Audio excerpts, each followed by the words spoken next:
Understand you soon, it won't be long. Keep on, keep running.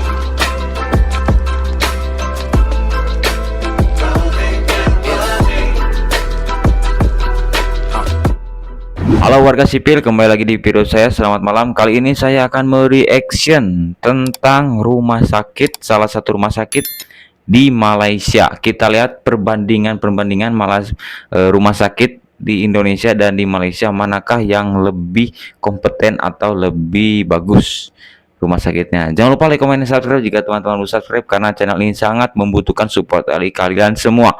Langsung saja kita ke video pertama. You won't believe how much it costs to go to the doctor in Malaysia. We just visited the dentist in Kuala Lumpur and the price is going to shock you. And I think actually that is very, very good indeed. But yes, if you were a local here in Malaysia, you would pay just ringgit. In fact, even my friend who is a UK citizen, ini warga luar Malaysia, bukan warga lokal ini, wife, he actually recently had to get the baby vaccine as well, and he paid the local price. Overall, my experience in Malaysia has been great, and I'm kind of glad in a way that it happened in Malaysia, because I'm not sure the UK would have been quite so speedy. That's so different to the UK. Doctor surgeries are open Monday to Friday, 9 to 5, and then it's out of hours services, and they've cut back on a lot of out of hours services now as well. But Malaysian people are super nice, and they made time just for us. So very, very impressed with the efficiency and the general communication of all of the people that I dealt with, the doctors and nurses throughout my time there in the hospital. I think that the Malaysian healthcare service is far more efficient and generally much more organised than the public healthcare in the country that I come from. Right now, I can't wait to get back on that plane and get back over to Malaysia, where I know they actually can help you if you're in need. Banyak orang mungkin belum tahu, tapi sistem kesehatan Malaysia belakangan ini jadi buah bibir di kalangan warga asing. Bukan karena promosi besar-besaran, tapi karena pengalaman langsung para pasien luar negeri yang merasa takjub dengan pelayanan medis di sana. Mulai dari fasilitas rumah sakit yang canggih, tenaga medis yang profesional, sampai waktu tunggu yang sangat singkat, semuanya bikin banyak orang luar negeri geleng-geleng kepala. You won't believe how much it costs to go to the doctor in Malaysia. My girlfriend was feeling terrible, so I took her to the best rated clinic I could find, which wasn't saying a lot. It didn't look that impressive. The schedule was entirely booked, but Malaysian people are super nice, and they made time just for us. People would complain about the price, and when I went to pay, they gave us 4 different prescriptions, including for reduce swollen and painkiller. I couldn't believe everything in total was only $12.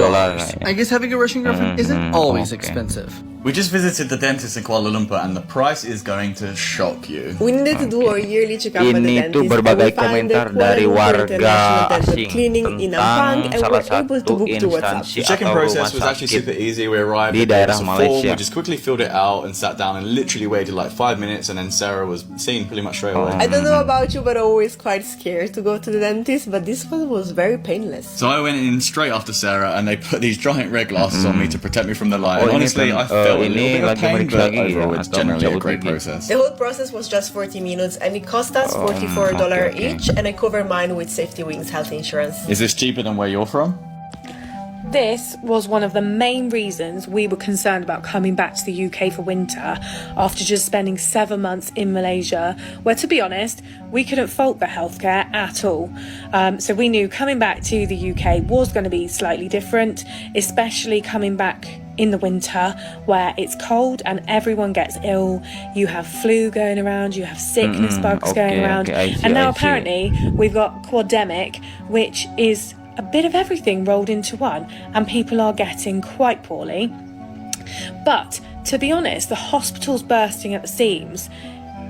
That's kind of a normal thing for the UK at this point. It always seems to be the A&Es are so busy, there's not enough hospital beds. The NHS is under severe pressure all the time. So when we have a quademic that's appeared, it makes it even worse. And it is worrying when you kind of know what healthcare you could get in Malaysia. You could walk into A&E and a lot of the time it will be empty. You could go to the doctors and walk into your doctor's surgery until 10 p.m. at night on weekdays without an appointment and just sit there and wait for a doctor to see you.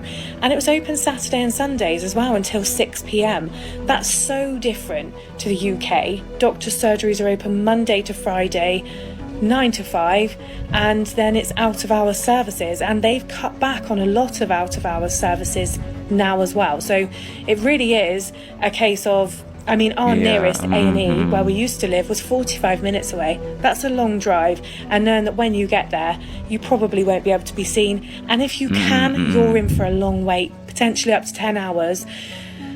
It's a scary place to be. So right now I can't wait to get back on that plane and get back over to Malaysia, where I know they actually can help you if you're in need.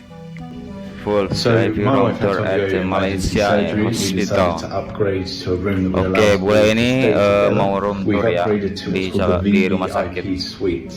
So I'm just going to take you for a look around now. You come through. Wow, tempatnya sangat luas dan elegan dan simple tapi enak dipandang gitu.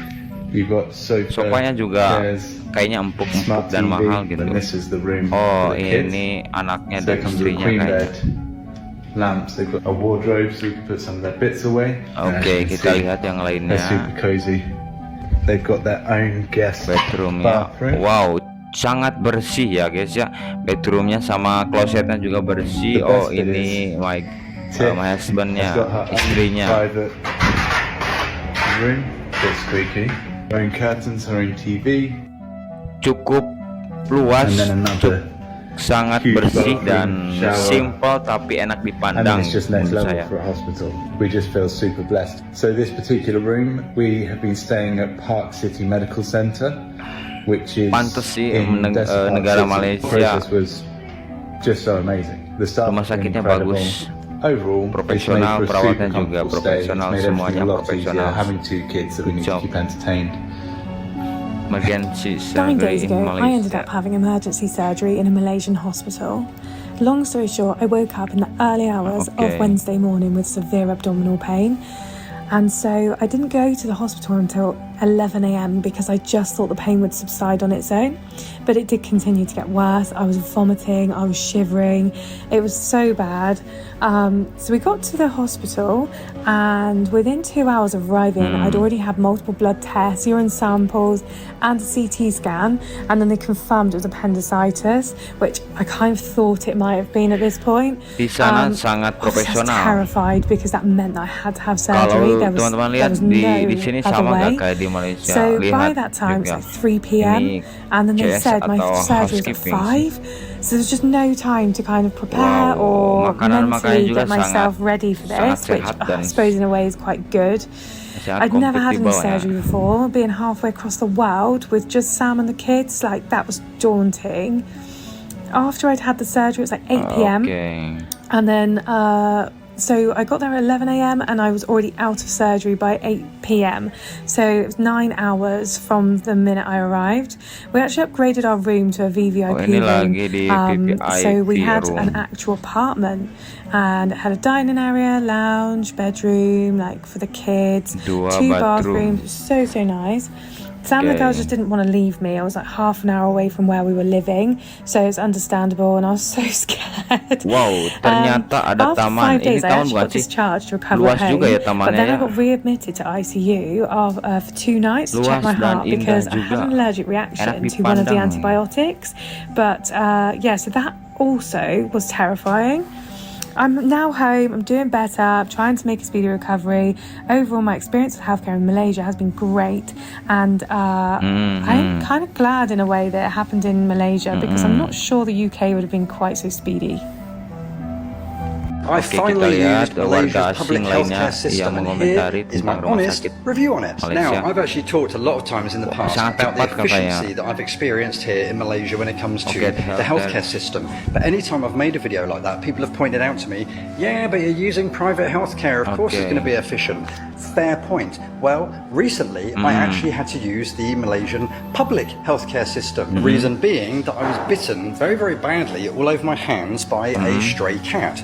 Why, you may ask, did this happen? Well, number one, of course, I am a full-time cat rescuer. And two, I am stupid and I wasn't wearing gloves. And speaking of stupidity, I live in a state where there is rabies. And I've never had a rabies vaccine, despite the fact that I handle stray animals every single day. So after I was bitten, I of course had to go fairly promptly to the hospital to get jabbed with various needles. So what did I have done? Well, because the bites that I had on my fingers were deep and we didn't know whether this animal could have had rabies, I had to have injections directly into my fingers, and that was the most horrific thing I've ever gone through. But now, anyone that has ever seen me before and has eyes will see that I'm fairly heavily tattooed.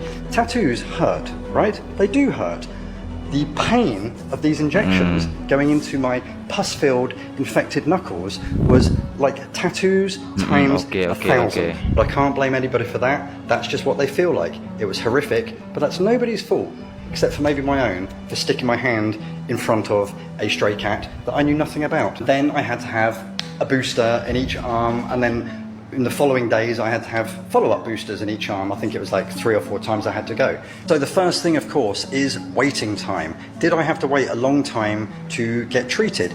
A little while, I would say, from waiting for a consultation to then waiting to get my first injection and injections after that. I was in the hospital for a total of about 4.5, maybe 5 hours. Now, keeping in mind, I come from a country where it takes between 2 and 4 weeks to get an appointment to see a doctor. And if you do go to the emergency room hospital, like I did in this particular situation, then waiting times can be up to 12 hours or longer. And of course, what everyone in the UK especially is going to ask is, well, was it free though? Didn't you have to pay? Yes, I did have to pay because I am a foreigner. Just like if a Malaysian goes to the UK and they want to use our NHS, they will have to pay. They don't get it for free because they are not a British citizen or resident, and I am not a Malaysian citizen or resident, so I did have to pay. But actually, it was very, very reasonable. So for each round of injections, I had to pay just 40 ringgit, and I think actually that is very, very good indeed. But yes, if you were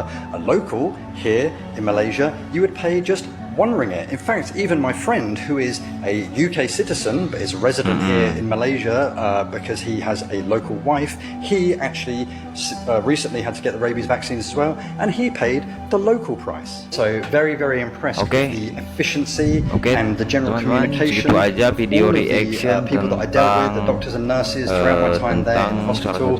So really, I would say, from what I went through, getting bitten, having to rush to the hospital, having to have these things done, around about 5 hours maximum waiting time, very, very reasonable, cost-wise, very, very helpful people. I would say the public health service, from my experience, especially compared to what I'm used to in the UK, where to be honest, it is kind of chaos.